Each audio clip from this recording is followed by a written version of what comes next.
வணக்கம். இன்னைக்கு அரிசி உப்புமா எப்படி செய்யறதுன்னு பார்க்க போறோம். இந்த அரிசி உப்புமாவை நமக்காக செஞ்சு காட்ட போறது என்னுடைய தோழி ஐஸ்வர்யா. இவங்களை ஏற்கனவே ஃபுல்கா வீடியோல பார்த்திருக்கீங்க. நிறைய பேருக்கு இவங்களை எதிர்த்த வீட்டு மாமின்னு சொன்னா தெரியும். ஆனா இவங்க இப்போ என் எதிர்த்த வீட்டுல இல்ல, புது வீடு கட்டி பக்கத்து ஊருக்கு போயிட்டாங்க. ஆனாலும் என்னை கூப்பிட்டு எனக்கு பிடிச்சத அப்பப்போ சமைச்சு கொடுப்பாங்க. இவங்க செய்யறதுல எனக்கு ரொம்ப பிடிச்சது அரிசி உப்புமாவும் மோர்களியும். அடிக்கடி இது ரெண்டையும் தான் எனக்கு செஞ்சு தர சொல்லி கேட்பேன். இன்னைக்கு அவங்க செய்யறத கூடவே இருந்து வீடியோ எடுத்திருக்கேன். என்னோட சேர்ந்து நீங்களும் கத்துக்கலாம் வாங்க. இன்னைக்கு இதை இவங்க வெங்கல பானையில செய்யறாங்க. உங்ககிட்ட இதே மாதிரி பானை இருந்தா செய்யுங்க, இல்லைன்னா நீங்க சாதாரணமா உப்புமா வைக்கிற சட்டியிலேயே செய்யலாம். சூடா நுரைக்க நுரைக்க மணக்க மணக்க ஃபில்டர் காஃபி போட்டு கொடுத்துருக்காங்க. இதை குடிச்சிட்டே உப்புமா செய்யறத பார்க்கலாம் வாங்க. 1.5 கப்பு பச்சரிசி.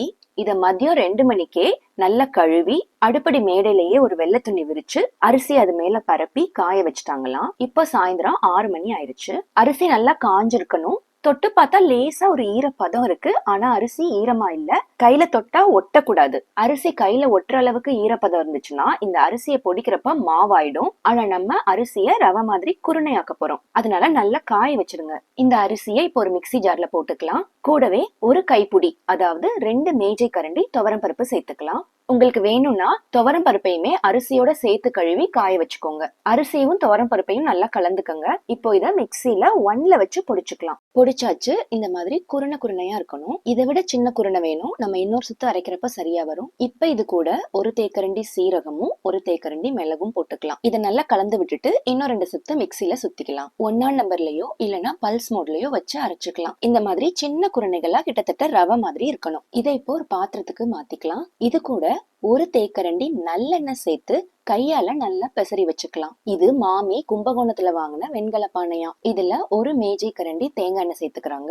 இங்க குளிருக்கு தேங்காய் எண்ணெய் எப்பயுமே இந்த மாதிரி உறைஞ்ச நிலையில தான் இருக்கும். எண்ணெய் உருகட்டும். அதுக்குள்ளயும் தாளிக்கிறதுக்கு என்னெல்லாம் எடுத்து வச்சிருக்காங்கன்னு பாக்கலாம். கடுகு, உளுத்தம் பருப்பு, கடலை பருப்பு, பச்சை மிளகா, காஞ்ச மிளகா, கருவேப்பிலை, இஞ்சி, 1/2 கப்பு தேங்காய், அப்புறம் பெருங்காயத்தூள். எண்ணெய் காஞ்சதும் 1/2 தேக்கரண்டி கடுகு போட்டுக்கலாம்.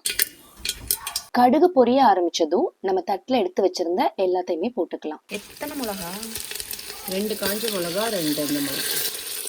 பருப்பெல்லாம் செவக்கிற வரைக்கும் வறுத்துக்கலாம். இப்போ ஒரு 1/4 தேக்கரண்டி நல்லா தலை நிறைச்சு பெருங்காயத்தூள் சேர்த்துக்கலாம். அது கரிஞ்சிராம சட்டுன்னு ஒரு கிளறிட்டு உடனே தண்ணி ஊத்திக்கலாம். 1/2 கப் அரிசிக்கு 4.5 கப் தண்ணி. 1 கப் அரிசிக்கு 3 கப் தண்ணி கணக்கு. கூடவே 1/2 கப்பு தேங்காய் சேர்த்துக்கலாம். இந்த தேங்காய் தான் இந்த அரிசி உப்புமாவோட சுவைக்கே காரணம்னு எனக்கு தோணும். அதனால கண்டிப்பா தேங்காய் சேர்த்து செஞ்சு பாருங்க. இது கூட 1.5 தேக்கரண்டி உப்பு சேர்த்துக்கலாம். தண்ணி இந்த மாதிரி தலன்னு நல்லா கொதிக்க ஆரம்பிச்சதுக்கு அப்புறம் நம்ம பொடிச்சு வச்ச அரிசி பருப்பு குருணைய கொஞ்சம் கொஞ்சமா சேர்த்துக்கலாம். அடுப்ப மிதமான தீயில வச்சுட்டு ஒரு கரண்டியை வச்சு கைவிடாம நல்லா கிளறி விடுங்க. நம்ம போட்ட அரிசி குருணை எல்லாமே தண்ணியோட நல்லா சேர்ந்ததுக்கு அப்புறம் அடுப்ப சிறு தீயில வச்சு ஒரு மூடி போட்டு மூடிடுங்க.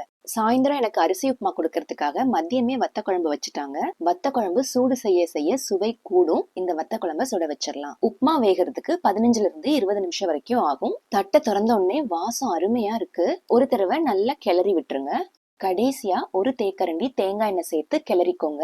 இந்த தேங்காய் எண்ணெயும் நம்ம சேர்த்த தேங்காயும் தான் இந்த உப்புமாவோட சுவைக்கு காரணம். அவ்வளவுதான், சுவையான அரிசி உப்புமா தயார். சுட சுட பரிமாறுங்க. இந்த உப்புமாக்கு தக்காளி சட்னி, கொஜ்ஜு, ஆவக்காய் ஊறுகாய் எல்லாமே நல்லா இருக்கும். எனக்கு இத வத்த குழம்போட வச்சு சாப்பிட ரொம்ப பிடிக்கும். செஞ்சு சாப்பிட்டு பார்த்துட்டு எப்படி இருந்ததுன்னு கமெண்ட்ல சொல்லுங்க. சத்தான உணவு சமைக்க சப்ஸ்கிரைப் பண்ணுங்க. தமிழ் சமையல் மதுரை டு கோவை. அன்புடன் ஷியாமலா சத்யசீலன். நன்றி.